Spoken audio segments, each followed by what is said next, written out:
સુરતમાં આવતા ખાડીપુરને લઈ વરાછાના ધારાસભ્ય કુમાર કાનાણીએ મુખ્યમંત્રીને પત્ર લખ્યો. પદ્મશ્રી મથુર સવાણીએ મુખ્યમંત્રીને લખેલા પત્ર મામલે સમર્થન આપ્યું છે. મથુર સવાણીએ આપેલા સૂચનોનું તાત્કાલિક તપાસી શક્ય હોય તો યોજના અમલી કરવી જોઈએ અને મથુર સવાણીએ લખેલા આ પત્ર મામલે ઝડપી કાર્યવાહી થાય તે માટેનો ભલામણ કરતો પત્ર લખ્યો છે. શહેરમાં વખતો વખત આવતા ખાડીપુરના પ્રશ્નને લઈને સુરત વરાછાના ધારાસભ્ય કુમાર કાનાણીએ ગુજરાતના મુખ્યમંત્રી ભૂપેન્દ્ર પટેલને પત્ર લખ્યો છે. આ પત્રને પદ્મશ્રી મથુર સવાણીએ પણ સમર્થન આપ્યું છે. મથુર સવાણીએ મુખ્યમંત્રીને લખેલા પત્રમાં ખાડીપુરની સમસ્યાના સ્થાયી નિરાકરણ માટે સૂચનો રજૂ કરી તેમની તાત્કાલિક તપાસ અને યોગ્ય યોજના અમલમાં મૂકવાની માંગણી કરી છે. તેમણે જણાવ્યું હતું કે આ સૂચનો અનુસાર કાર્યવાહી થાય તો શહેરમાં વારંવાર થતા ખાડીપુરથી બચી શકાય અને જનસમુદાયને રાહત મળી શકે. કાનાણીએ આ મામલે ઝડપી કાર્યવાહી માટે ભલામણ કરતો પત્ર લખી સરકારનું ધ્યાન ખેંચ્યું છે. સ્થાનિક નાગરિકોની ફરિયાદોને ધ્યાનમાં લઈને આ પગલું ભરવામાં આવ્યું છે. સુરત શહેરનો ખૂબ વિકાસ થઈ રહ્યો છે. દુનિયામાં ચોથા નંબરે સુરત શહેરનો વિકાસ થાય છે એવું આપણે અવારનવાર સાંભળીએ છીએ. આ શહેરને દર 2-3 વર્ષે ખાડીપુર આપણને પરેશાન કરે છે, હેરાન કરે છે. એ આપણા વિકાસમાં અવરોધરૂપ બને છે. લોકો ખૂબ પરેશાન થાય છે. આ પૂરમાંથી બચી શકાય એનો સુઝાવ મુખ્યમંત્રીને પત્ર લખીને આપ્યો છે.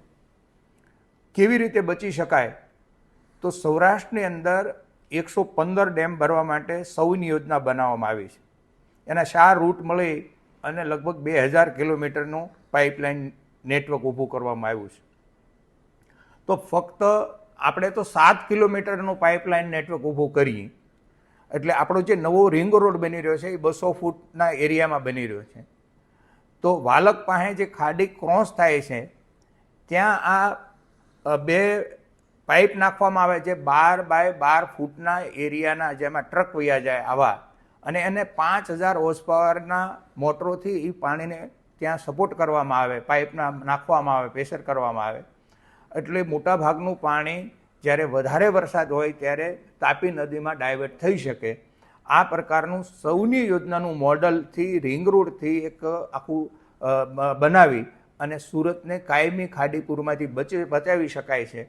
કારણ કે તાપીનું પૂર અને ખાડીનું પૂર બંને એક સાથે કદી આવતું નથી. અને તાપીના પૂરમાંથી પાળા યોજનાએ આપણને સુરતને મોટાભાગે બચાવી લીધું છે. એટલે ખરા અર્થમાં આ રિંગ રોડથી ડાયવર્ટ કરી અને બચાવી શકાય એ માટે મુખ્યમંત્રીને પત્ર લખ્યો છે, CR પાટીલ સાહેબને પત્ર લખ્યો છે અને બાકીના બધા મુખ્ય લોકોને આ પત્ર લખ્યો છે.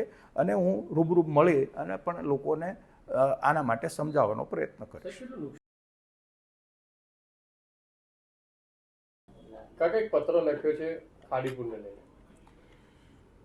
આપણે સૌ જાણીએ છીએ કે સુરતની અંદર દર વર્ષે અતિ વરસાદને કારણે ખાડીપુર આવે છે.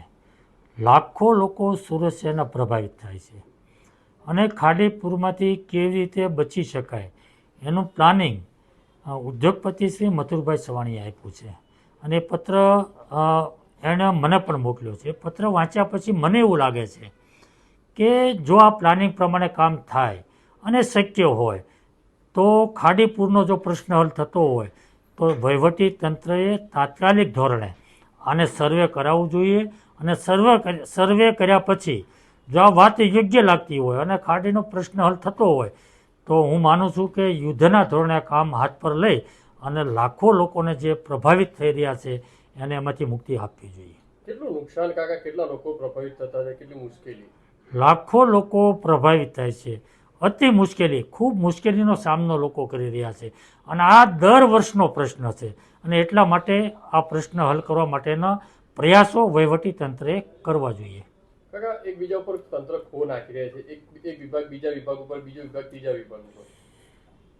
મને એવું લાગે છે કે આ પ્રશ્ન કોઈ વિભાગનો એક વિભાગનો નથી, અથવા તો કોઈ એકાબીજા વિભાગ ઉપર ખો આપી દે તો આ પ્રશ્ન હલ થવાનો નથી. આ પ્રશ્ન હલ કરવા માટે એક ચોક્કસ પ્રકારની કામગીરી કરવી પડે. ખાડીપુર આપણે અટકાવી ના શકીએ, અતિ ભારે વરસાદ ન આવે આપણા હાથમાં નથી, પરંતુ એમાં લોકોને રાહત થાય કેવી રીતે એનો પ્રશ્ન હલ થાય એ તો ચોક્કસ આપણા હાથમાં છે. અને એટલા માટે ચોમાસા પહેલાંની જે કામગીરી હોય એ ખાડી ડ્રેજિંગની હોય, સફાઈની વાત હોય, પ્રી મોન્સૂનની જે કંઈ કામગીરી કરવાની હોય એ જો ચોક્કસ થતી હોય તો 100% રાહત થઈ શકે.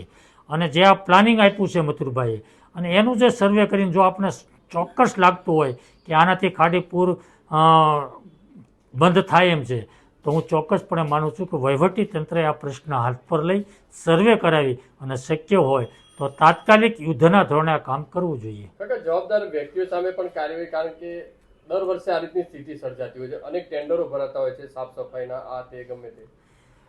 100% જે રીતે કામગીરી થવી જોઈએ એમાં કંઈક ને કંઈક થોડી ઉણપ હોય છે, બેદરકારી હોય છે, અને એના કારણે પ્રશ્ન વધુ જટિલ બને છે. પ્રશ્ન તો સંપૂર્ણપણે આપણા હાથમાં નથી, પરંતુ એને ઓછો કરી શકાય, ઓછી તકલીફ કરી શકાય એવું તો ચોક્કસ આપણા હાથમાં છે.